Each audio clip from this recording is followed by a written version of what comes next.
Assalamualaikum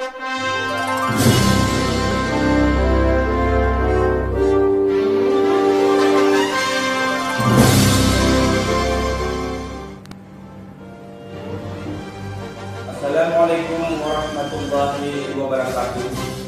Saya Alif, Sarjana Hukum, Kepala Perwakilan Yayasan Advokasi Rakyat Aceh Kabupaten Aceh Singkil, dan juga sebagai anggota KARA pada Satuan Tugas Advokasi Pembumian Ideologi Pancasila dari Yayasan Advokasi Rakyat Aceh.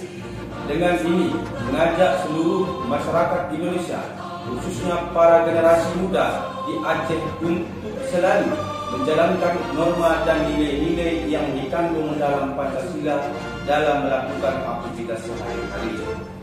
Pancasila sebagai ideologi negara kita telah memberikan arahan kepada seluruh rakyat Indonesia agar sesuai dengan nilai-nilai yang Pancasilais, dan sudah menjadi kewajiban kita sebagai bangsa Indonesia untuk selalu menerapkan nilai-nilai Pancasila dalam kehidupan sehari-hari, sehingga kita para pendiri bangsa dan negara Indonesia yang terkandung di dalam Pancasila akan menjiwai setria generasi bangsa Indonesia, dan kita dapat hidup rukun berdampingan dalam berbagai suku, bangsa dan agama yang ada di Indonesia.